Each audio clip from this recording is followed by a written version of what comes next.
Hi, I'm Lamont and I'm very excited about my cilantro mousse recipe.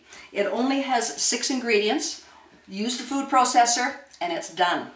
I start off with gelatin, making it according to the package, quarter cup of cold water, sprinkle a little packet over top, quarter cup of boiling water, mixing all that up till it's absolutely dissolved, setting it aside. Can be done in the refrigerator, but just set it aside.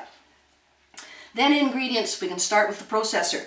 I get the cilantro, I wash it very, very thoroughly, and then individually, very lovingly, take off every single little leaf in order to make 2 cups, lightly packed. Next, 3/4 of a cup of mayonnaise, and then 1/2 cup of Philadelphia cream cheese. As we all know, every recipe has a secret ingredient. And that ingredient is what makes it. In this case, it's the Philadelphia cream cheese. It pulls all these flavors together.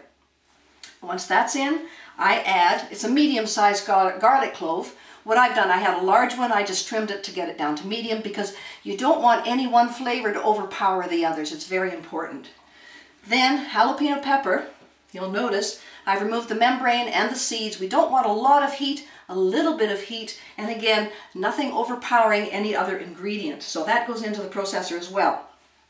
Process that, it's only a couple of minutes, if that. It'll become nice and smooth, nice and liquidy, with just some nice little cilantro flecks inside. Then what I do, and in this case today, because of this recipe, I'm using a pliable silicone muffin tin. I like it, and you can appreciate this, when you go to take the mousse out of the cup, it's very pliable, tip it upside down, and it'll pop right out. I do lightly oil it just as extra insurance. So again, from the processor into the muffin tin, and I want you to see that it's about that kind of a texture, and you want it to come up level to the top of the cup, fill them all exactly the same, so that when you do go to put them into a serving dish, they all sit perfectly on the dish.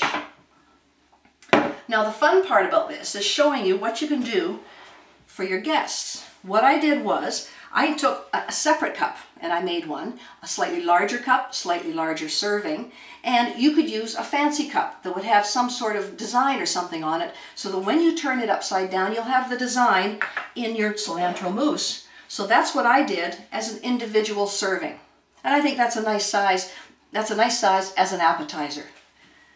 If you choose to, rather than serve each person separately and put several on a larger platter, you can do that as well. And again, as you can see, with those little green flecks and the color and the texture, it's very inviting, very refreshing looking. And then, of course, I get to prove to you that it's not only refreshing looking, but it's refreshing to taste as well.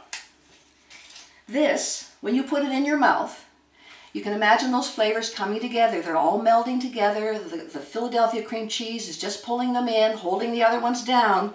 And when you get that into your mouth, you think, cilantro mousse, maybe can't quite imagine that combination. But in fact, it is out of this world. Enjoy.